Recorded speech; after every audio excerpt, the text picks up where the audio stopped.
Hi అండి, నమస్తే. Welcome back to our channel JNV Sanvitha.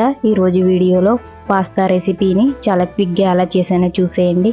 Summer holidays start అవుతున్నాయి కదా, పిల్లలు ఇంటి దగ్గరే ఉంటారు. పిల్లలకి ఏమైనా వెరైటీగా ట్రై చేయాలనుకున్నప్పుడు ఈ పాస్తాని ట్రై చేయండి, చాలా బాగుంటుంది.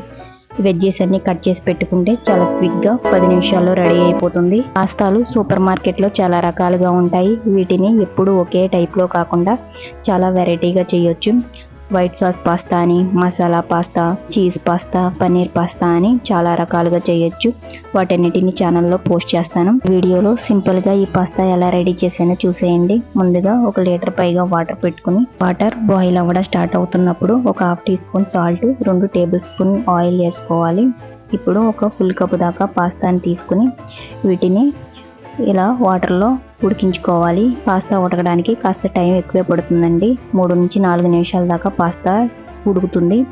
మధ్య మధ్యలో కలుపుతూ ఉడికిందో లేదో చెక్ చేసుకోండి. ఇలా స్పూన్తో ఇలా కట్ చేసి చూస్తే 2 ముక్కలు అయినట్లయితే పాస్తా ఉడికిపోయినట్లే.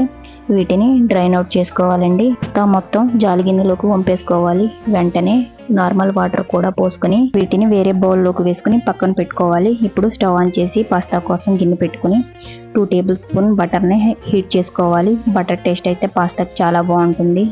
బటర్ టేస్ట్ కనుక మీకు నచ్చినట్లయితే ఆయిల్ అయినా హీట్ చేసుకోవాలి. ఇలా బటర్ పూర్తిగా కరిగిన తర్వాత 1 టేబుల్ స్పూన్ అల్లం తరుగు, 1 టేబుల్ స్పూన్ వెల్లుల్లి తరుగు, 1 ఫుల్ టేబుల్ స్పూన్ పచ్చిమిర్చి తరుగు, 1/2 కప్పు సన్నగా కట్ చేసిన ఉల్లిపాయ ముక్కలను కూడా యాడ్ చేసుకుని లైట్గా ఫ్రై చేసుకోవాలి. ఇప్పుడు 1/2 కప్పు దాకా సన్నగా కట్ చేసిన క్యారెట్ తరుగును కూడా యాడ్ చేసుకోవాలి. అలాగే సన్నగా కట్ చేసిన క్యాప్సికమ్ ముక్కల్ని కూడా యాడ్ చేసుకుని గ్యాస్ హై ఫ్లేమ్లో పెట్టి ఫ్రై చేసుకోవాలి. క్యాప్సికమ్ క్యారెట్తో పాటు మీ దగ్గర ఉంటే పచ్చి బఠానీ, స్వీట్ కార్న్ కూడా యాడ్ చేసుకోవచ్చు. హై ఫ్లేమ్లో ఈ వెజ్జీస్ అన్నీ ఫ్రై అవుతున్నప్పుడు ఇలా బరకగా మిక్సీ పట్టుకున్న టమాటో పేస్ట్ని కూడా 1 అరకప్పు దాకా యాడ్ చేసుకుని ఈ టమాటో పేస్ట్ కూడా ఈ వెజ్జీస్తో పాటు బాగా ఫ్రై అయ్యే వరకు ఫ్రై చేసుకోవాలి. ఈ వెజ్జీస్ ఎక్కువగా ఫ్రై అవసరం లేదు, ఒక 50% కుక్ అయితే సరిపోతాయి. ఈ వెజ్జీస్ అన్నీ బటర్లో ఇలా ఫ్రై అయినప్పుడు దీనిలోకి 1/2 స్పూన్ మిరియాల పొడి, 1 1/2 స్పూన్ సాల్ట్ని కూడా యాడ్ చేసుకోవాలి. ఇప్పుడు మిక్స్డ్ హెర్బ్స్ అని ఏ సూపర్ మార్కెట్లో అయినా ఇలా దొరుకుతుంది. దీన్ని కూడా ఒక ఫుల్ టేబుల్ స్పూన్ యాడ్ చేసుకుని ఫ్రై చేసుకోవాలి. ఈ పొడి వేయడం వల్ల టేస్ట్తో పాటు ఫ్లేవర్ కూడా చాలా బాగుంటుంది. మీ దగ్గర కనుక ఈ మిక్స్డ్ హెర్బ్స్ అనేది లేకపోతే గరం మసాలా కూడా 1 టీ స్పూన్ యాడ్ చేసుకుని ఇలా ఫ్రై చేసుకోండి. ఇప్పుడు ఉడికించి పక్కన పెట్టుకున్న పాస్తాను కూడా యాడ్ చేసుకుని ఒకసారి బాగా కలుపుకోవాలి.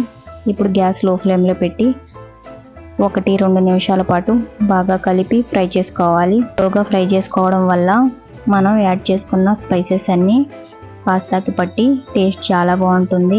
అంతేనండి, పాస్తా రెడీ అయిపోయింది. ఈ స్టేజ్లో కాస్త సాల్ట్ని చెక్ చేసుకోండి. ఇప్పుడు ఫైనల్గా కొంచెం కొత్తిమీర ఆకుని యాడ్ చేసుకుని చేసేసుకోవడమే, అంతే అండి.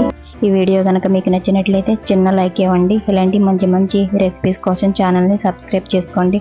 Thank you for watching.